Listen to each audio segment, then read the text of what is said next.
हाँ, तो मैं आप लोगों को इसके पहले वाले लेक्चर में बताया था वेरियस टाइप्स के रिसेप्टर्स के बारे में। ठीक है, तो इसमें मैंने पहला आपको बताया था एक एक होता है लिगेंड गेटेड कैटायन चैनल या आयन चैनल रिसेप्टर या आयनोट्रॉपिक रिसेप्टर। दूसरा है मेटा जी प्रोटीन कपल्ड रिसेप्टर्स या मेटाबोट्रॉपिक रिसेप्टर्स। फिर आपका है काइनेज लिंक्ड रिसेप्टर्स या एंजाइम लिंक्ड रिसेप्टर्स। फिर आपका है न्यूक्लियर रिसेप्टर्स या इंट्रासेलुलर रिसेप्टर्स या साइटोसोलिक रिसेप्टर्स, या उसको एक नाम और देते हैं स्टेरॉयडल रिसेप्टर्स, क्योंकि जितने भी स्टेरॉइड्स होते हैं ये फोर्थ कैटेगरी की तरह फोर्थ कैटेगरी में जाकर के अपना एक्शन देते हैं। अब उसमें जो शुरू के दो हैं इन पे थोड़ा हम ज्यादा फोकस करेंगे, कौन सा लिगेंड गेटेड कैटायन चैनल, और आज का जो टॉपिक है उसमें हम शुरू के दो के में डिस्कस करेंगे। First one is ionotropic and second one is metabotropic. तो ये देखिए, ये आपका ये दो रिसेप्टर्स हैं, देखो सेल की सरफेस पे। ये आउटसाइड ऑफ सेल है, ये इनसाइड ऑफ सेल है। ठीक है, इसमें ये जो रिसेप्टर्स है ये आपका है मेटाबोट्रॉपिक रिसेप्टर्स, मेटाबोट्रॉपिक रिसेप्टर्स या जी प्रोटीन कपल रिसेप्टर्स। और ये जो रिसेप्टर्स है ये मेरा जो ये एरो आ रहा है आप लोगों तक, कोई एक बोलो एरो आ रहा है। Yes sir. First one is inotropic receptor, second sorry ये जो ये आपका पिंक पिंक कलर में है, ये क्या है आपका मेटाबोट्रॉपिक रिसेप्टर या जी प्रोटीन कपल रिसेप्टर। और ये जो है आपका ये क्या है, लिगेंड गेटेड कैटायन चैनल या आइनोट्रॉपिक रिसेप्टर्स या आयन चैनल रिसेप्टर्स। ये अब देखिए इसमें, तो पहले हम देखते हैं किस पे,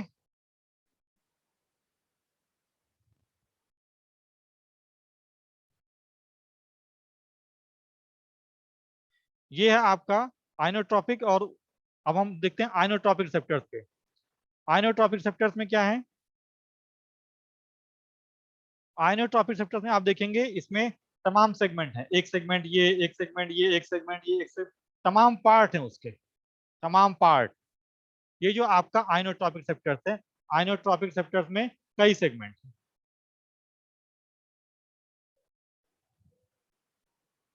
1 2 3 4 5 जो उसके सब यूनिट हैं। तो होता क्या है, इसमें जो बाहर की डोमेन होती है इसमें क्या नाम देते हैं, एक्स्ट्रा सेलुलर डोमेन या ट्रांसमीटर बाइंडिंग डोमेन। और इधर क्या है आपका मेम्ब्रेन स्पैनिंग डोमेन। ये जो एक्स्ट्रा सेलुलर डोमेन आपका, ये आपका आइनोट्रॉपिक रिसेप्टर है या आयन चैनल रिसेप्टर है या ligand gated cation channel receptor है या वोल्टेज गेटेड कैटायन चैनल। ये चारों नाम से दिया जाता है। इसमें कई पार्ट में होता है, जैसे इसके पहले जो मैंने आपको बताया, इसके कई सब यूनिट है 1 2 3 4 5। तो जनरली हम फोकस करते हैं किस पे, अब यहाँ आइए, हमने इतने पूरे को ले लिया एक सेगमेंट और इधर वाले को ले लिया एक सेगमेंट। अब इसमें क्या है, ये जो इस रिसेप्टर का जितना पार्ट सेल मेम्ब्रेन के बाहर है उसे हम क्या कहेंगे, एक्स्ट्रा सेलुलर डोमेन। और जितना पार्ट अंदर है, अंदर की तरफ, उसे हम क्या नाम देंगे, मेम्ब्रेन स्पैनिंग डोमेन। ये क्या है, आयन चैनल रिसेप्टर। अब देखो यहाँ पे लिखा गया है transmitter binding site. Transmitter binding site कहने का मतलब क्या, कि यहीं पे आकर के न्यूरोट्रांसमीटर या कोई ड्रग मॉलिक्यूल या कोई लिगेंड आके जुड़ेगा। अब वो कैसे जुड़ता है देखिए, ये न्यूरोट्रांसमीटर आकर के यहाँ जुड़ा, जब ये जुड़ा तो ये पैसेज क्या हो गया, जो बंद था वो पैसेज खुल गया। अब बाहर से मॉलिक्यूल अंदर की तरफ आने लगे, इसे हम क्या कहेंगे, आइनोट्रॉपिक रिसेप्टर। चैनल ओपन, ये पहले क्या था देख लो दोबारा, पहले ये बंद था, अभी ये पैसेज बंद है, बाहर से मॉलिक्यूल अंदर नहीं आ सकते। जैसे ये लिगेंड या न्यूरोट्रांसमीटर जुड़ा, जुड़ने के बाद ये पैसेज ओपन हो गया, बाहर से मॉलिक्यूल का अंदर की तरफ मूवमेंट, इसे हम क्या कहेंगे, ligand gated cation channel. Ligand gated cation channel या आयन चैनल या आइनोट्रॉपिक रिसेप्टर। जितने भी आपके निकोटिनिक रिसेप्टर हैं, एस्टिलकोलिन रिसेप्टर्स हैं, गाबा रिसेप्टर्स हैं, ये सारे के सारे क्या है आपके आइनोट्रॉपिक रिसेप्टर। क्या है आपके आइनोट्रॉपिक रिसेप्टर्स। अब दूसरा हम देखते हैं ये है आपका मेटाबोट्रोपिक रिसेप्टर या G protein coupled receptor. Metabotropic receptor या जी प्रोटीन कपल्ड रिसेप्टर, इसमें देखो क्या होता है, ये जो मैंने आपको कहा था स्पाइरल प्रोटीन, ये एक स्पाइरल प्रोटीन है, 7 स्पाइरल, 7 बार, जैसे 7 सांप लिपटे हो आपस में कुछ इस तरीके से ये स्ट्रक्चर बन गया, ये वाला स्पाइरल प्रोटीन। और इसके अंदर साइड में देखोगे ये जो लगा हुआ क्या है, जी प्रोटीन। ये क्या है, जी प्रोटीन। तो जी प्रोटीन में 3, अब देखो ये जो स्पाइरल प्रोटीन में बाहर की तरफ जो जुड़ता है उसे क्या कहेंगे, neurotransmitter binding site, neurotransmitter binding site. और ये जी प्रोटीन है, जी प्रोटीन में आपके 3 पार्ट है, अल्फा बीटा गामा, तीनों को मिला के क्या बनता है, ट्राइमर। आप ये कहेंगे कि जो मेटाबोट्रोपिक रिसेप्टर है या जी प्रोटीन कपल्ड रिसेप्टर है, जी प्रोटीन कपल्ड रिसेप्टर में स्पाइरल प्रोटीन होती है, ये क्या है आपकी स्पाइरल प्रोटीन, ये 7 हेलिक्स, 7 लूप होते हैं, 7 लूप, ये है स्पाइरल प्रोटीन। अंदर की तरफ इससे क्या जुड़ा होता है, जी प्रोटीन। जी प्रोटीन जो होता है उसमें 3 पार्ट होते हैं, अल्फा बीटा गामा, इसलिए इसको हम क्या नाम देते हैं, ट्राइमर। क्या नाम देते हैं, ट्राइमर। अगर 2 पार्ट हो तो क्या नाम देंगे हम, डाइमर। अगर सिंगल पार्ट हो तो क्या नाम देंगे हम, मोनोमर। ये जो आपका स्पाइरल प्रोटीन है, स्पाइरल प्रोटीन में बाहर की तरफ क्या है, neurotransmitter binding site, neurotransmitter binding site, ये न्यूरोट्रांसमीटर आकर के यहाँ जुड़ा। जब ये जुड़ेगा तो क्या होगा, अब देखो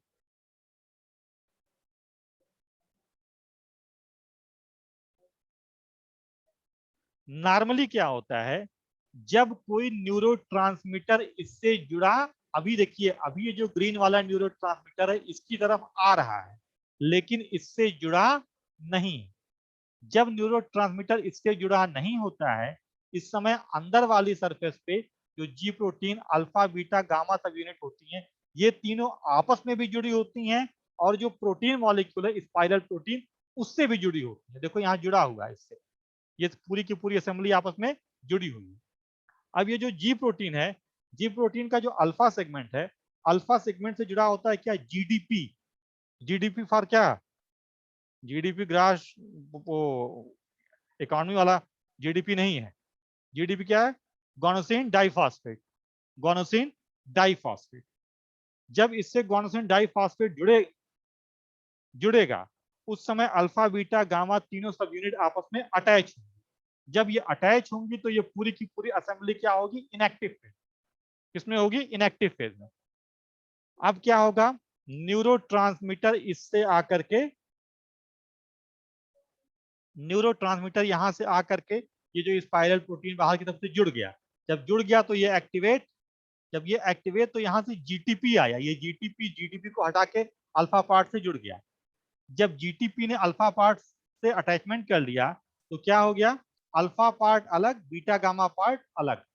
अब जो ट्राइमर था वो टूट गया, एक सेगमेंट इधर, 2 सेगमेंट इधर, और इससे वो डिटैच हो गए, इसे हम क्या कहेंगे, एक्टिव फेज। अब क्या होगा, अब ये जो बीटा गामा सेगमेंट है ये अलग, अल्फा सेगमेंट जीटीपी से मिलकर अलग। अब ये बीटा गामा सेगमेंट जाकर के मिला किससे, आइनोट्रोपिक रिसेप्टर से, और चैनल को ओपन कर दिया, बाहर से मॉलिक्यूल अंदर, बाहर से मॉलिक्यूल अंदर, बाहर से मॉलिक्यूल अंदर। और ये जो अल्फा सेगमेंट था, ये अल्फा सेगमेंट किसी प्रोटीन से जुड़ गया और सेल के अंदर तमाम सिग्नलिंग के तमाम सेकेंडरी मैसेंजर को एक्टिवेट कर दिया। अब इससे पूछता हो कोई प्रोटीन टूटने लगे, कोई नई प्रोटीन बनने लगे, तमाम काम शुरू हो जाए। ये क्या, ये किसकी मैकेनिज्म है, जी प्रोटीन कपल्ड रिसेप्टर। एक बार दोबारा बता दे रहा हूं, सुनिए इस चीज को। आपके सेल की सरफेस पे 2 टाइप के receptor, first one is ion channel receptor या लिगेंड गेटेड कैटायन चैनल या वोल्टेज गेटेड कैटायन चैनल, और सेकेंड वन इज, ये आपका क्या है, आइनोट्रोपिक रिसेप्टर। ठीक है, ये क्या है आपका, ये आइनोट्रोपिक रिसेप्टर या आयन चैनल रिसेप्टर या लिगेंड गेटेड कैटायन चैनल या वोल्टेज गेटेड कैटायन चैनल, ये आपका ये सेगमेंट है। और ये दूसरा वाला ये क्या है, मेटाबोट्रोपिक रिसेप्टर या जी प्रोटीन कपल्ड रिसेप्टर। अब इसमें कई सेगमेंट होते हैं, 1 2 3 4 5, कई सेगमेंट में ये बटा हुआ है। अब क्या होगा,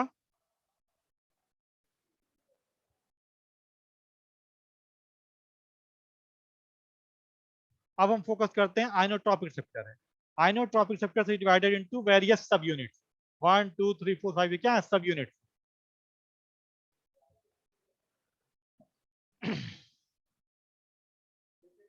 अब इस पे जो ये जो रिसेप्टर्स है, इस रिसेप्टर का जो पार्ट, जो सिरा बाहर की तरफ है, उसे हम क्या कहेंगे, एक्स्ट्रा सेलुलर डोमेन।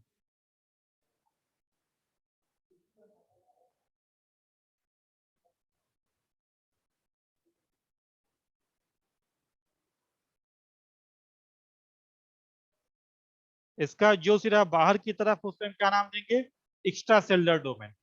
और जो इधर अंदर की तरफ, उसे क्या नाम देंगे, membrane spanning domain. Membrane spanning domain. Neurotransmitter यहाँ आके जुड़ेगा। न्यूरोट्रांसमीटर या जो भी आपका ड्रग है या जो भी आपका लिगेंड है, वो आपका यहाँ पे आकर जुड़ेगा। इसे हम क्या कहेंगे, ट्रांसमीटर बाइंडिंग साइट। और बाहर की तरफ क्या है, एक्स्ट्रा सेलुलर डोमेन। इधर क्या है, मेम्ब्रेन स्पैनिंग डोमेन। अब क्या होगा, अभी देखेंगे ये चैनल क्या है, बंद है। अभी क्या है, ये चैनल बंद। अब क्या होगा, न्यूरोट्रांसमीटर या लिगेंड या ड्रग आकर के इससे जुड़ा, लिगेंड बाइंडिंग साइट से या ट्रांसमीटर बाइंडिंग साइट से चैनल ओपन हो गया, बाहर से मॉलिक्यूल अंदर की तरफ। अब जब बाहर से मॉलिक्यूल अंदर की तरफ आएंगे तो क्या होगा, हाइपर पोलराइजेशन या डीपोलराइजेशन। हाइपर पोलराइजेशन या डीपोलराइजेशन से क्या मतलब है, हाइपर पोलराइजेशन, अब मान लो कि ये बाहर की तरफ सोडियम आयन हो और अंदर की तरफ क्लोराइड आयन हो। मान लिया है सामने कि बाहर की तरफ सोडियम आयन और अंदर की तरफ क्लोराइड आयन है। तो बाहर की तरफ क्या होगा, एक पॉजिटिव पोटेंशियल, अंदर की तरफ क्या होगा, एक निगेटिव पोटेंशियल। इससे क्या होगा, एक पोटेंशियल डिफरेंस पैदा होगा। ठीक है, तो जब मॉलिक्यूल बाहर से, पोटेंशियल डिफरेंस कहने का मतलब क्या, कि मेम्ब्रेन क्या है, मेम्ब्रेन हो गई पोलराइज्ड। मेम्ब्रेन क्या हो गई, पोलराइज्ड। बाहर की तरफ पॉजिटिव पोटेंशियल, अंदर की तरफ नेगेटिव पोटेंशियल, हमारी मेम्ब्रेन क्या हो गई, पोलराइज्ड। अब जो ड्रग के मॉलिक्यूल हैं वो बाहर से अंदर की तरफ आए। जब ये बाहर से अंदर की तरफ आएंगे तो क्या होगा, कि जो पॉजिटिव पोटेंशियल बाहर था वो कुछ कम होने लगेगा और अंदर की तरफ जो नेगेटिव पोटेंशियल था वो भी चेंज होगा। यानी जो कुछ पोलैरिटी थी वो चेंज हो गई। That condition is known as depolarisation. उसे हम क्या कहेंगे, डीपोलराइजेशन।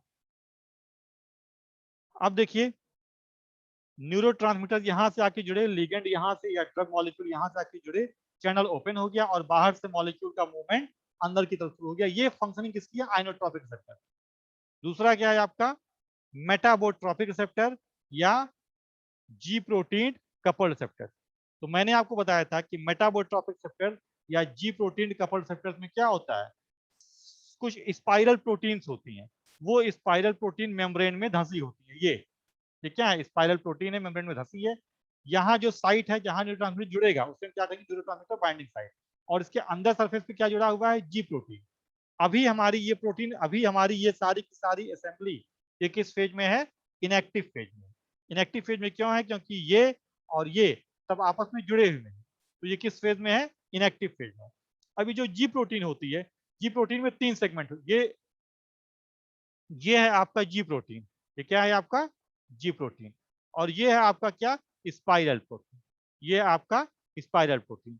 यहाँ ये जगह क्या है, न्यूरोट्रांसमीटर बाइंडिंग साइट। अभी ये जुड़ा नहीं है। जब ये जुड़ा नहीं है तो हमारा ये जी प्रोटीन जो कपल रिसेप्टर, इस पूरे को हम क्या नाम देंगे, जी प्रोटीन कपल रिसेप्टर। क्योंकि जी प्रोटीन इससे जुड़ा है, अटैच है, जी प्रोटीन कपल रिसेप्टर। अभी ये पूरी की पूरी असेंबली किस फेज में है, इनएक्टिव फेज में। अब क्या हो गया, न्यूरोट्रांसमीटर इससे आके जुड़ा। जब ये जुड़ेगा तो ये क्या हो जाएगा, ये फेज एक्टिव। ये फेज एक्टिव। अभी देखो,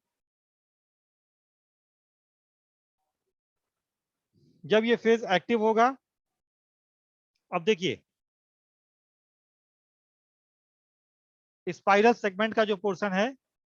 अच्छा एक चीज और, कि जब ये जी protein couple receptor inactive phase में होते हैं उस समय जो अल्फा पार्ट होता है, अल्फा पार्ट से जुड़ा होता है क्या, जीडीपी। जीडीपी मींस क्या, गोनोसिन डाइफॉस्फेट।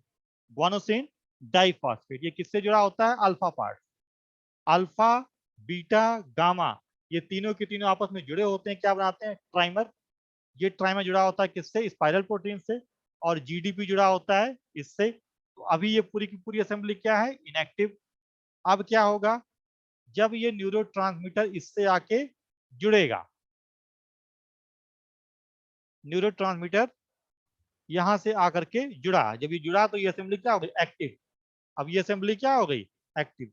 जब ये एक्टिव हुई तुरंत यहाँ जीटीपी गॉनोसिन ट्राइफॉस्फेट ये गया और जीटीपी को हटा दिया, पूरी की पूरी असेंबली एनर्जाइज्ड हो गई। एनर्जाइज्ड हो गई तो क्या, जीडीपी हटा और जीटीपी अल्फा अलग, बीटा गामा अलग। ये कौन सी फेज है, एक्टिवेशन फेज में आ गया।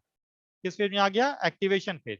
जो ट्राइमर था वो टूट गया, जी प्रोटीन अलग हो गई।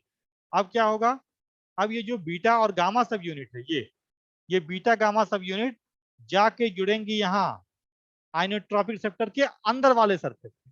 जब वो अंदर वाले सरफेस पे जुड़ेंगी फिर क्या होगा, चैनल ओपन, बाहर से मॉलिक्यूल अंदर की तरफ। इसके पहले आप देख रहे थे कि आइनोट्रॉपिक रिसेप्टर जो हमने पहले भी आपको बताया था कि लिगेंड मॉलिक्यूल बाहरी सरफेस पे जुड़ रहा था। अब क्या हो रहा है, जी प्रोटीन कपल रिसेप्टर में जो बीटा गामा सब यूनिट अलग हुई, ये बीटा गामा सब यूनिट जाकर के आइनोट्रॉपिक रिसेप्टर के इंटरनल सरफेस पे जुड़ जा रही है। जब ये जुड़ जा रही हैं तो चैनल ओपन हो जा रहा है, चैनल ओपन हो जा रहा है तो बाहर से मॉलिक्यूल अंदर की तरफ मूव कर जा रहे हैं। साथ ही साथ ये देखोगे ये क्या है, इफेक्टर है। इफेक्टर या सिंपल सा इसमें कहते हैं एक प्रोटीन का मॉलिक्यूल। हो सकता है ये प्रोटीन का मॉलिक्यूल अभी इनएक्टिव फेज में हो सकता हो, ये प्रोटीन का मॉलिक्यूल अभी इनएक्टिव फेज में हो। अब क्या होगा, ये जो अल्फा और जीटीपी यूनिट था ये इससे आके जुड़ गया। जब ये जुड़ा तो ये पोर्शन किसमें आ गया, ये प्रोटीन का मॉलिक्यूल। मान लो ये कोई एंजाइम है, मान लिया कि ये कोई एंजाइम है। अभी ये क्या था, अभी ये एंजाइम इनएक्टिव है। ये देखिए दोबारा,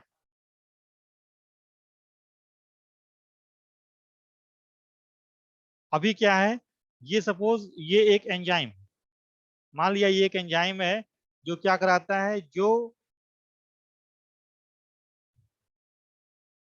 फैट की सिंथेसिस कराता है।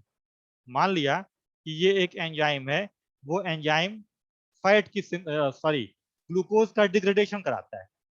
सपोज दैट ये कौन सा एंजाइम है, ये कोई एक ऐसा एंजाइम है जो कि सेल के अंदर मौजूद जो ग्लूकोज है उसका डिग्रेडेशन करवाता है। अभी ये एंजाइम किस फेज में है, इनएक्टिव फेज में है। अब क्या हुआ, ये जो अल्फा और जीटीपी यूनिट था ये इससे जाके जुड़ गया, ये किसमें आ गया, अब ये एंजाइम एक्टिवेट हो गया। जब ये एंजाइम एक्टिवेट हो गया तो इसने सेल के अंदर क्या करा दिया, ग्लूकोज का डिग्रेडेशन, ग्लूकोज को तोड़ दिया। तो यानी कि जी प्रोटीन कपल्ड रिसेप्टर जब एक्टिवेट होता है तो सेल के अंदर तमाम सेकेंडरी मैसेंजर, तमाम सेकेंडरी मैसेंजर एक्टिवेट हो जाते हैं। ये क्या है, सेकेंडरी मैसेंजर। ये जो सेकेंडरी मैसेंजर होगा ये हो गया आपका प्राइमरी मैसेंजर, ये हो गया प्राइमरी मैसेंजर। इसने एक्टिवेट किया इसको, ये क्या हो गया, सेकेंडरी मैसेंजर। अब ये जो सेकेंडरी मैसेंजर थे, इन सेकेंडरी मैसेंजर ने सेल के अंदर तमाम तरीके के काम करवाए। हो सकता है प्रोटीन तोड़वा दिया हो सकता है ग्लूकोज डिग्रेडेशन करवा दिया हो सकता है लाइपोलिसिस करवा दिया हो। तो ये पूरा का पूरा सिस्टम क्या है, मेटाबोट्रॉपिक रिसेप्टर्स का।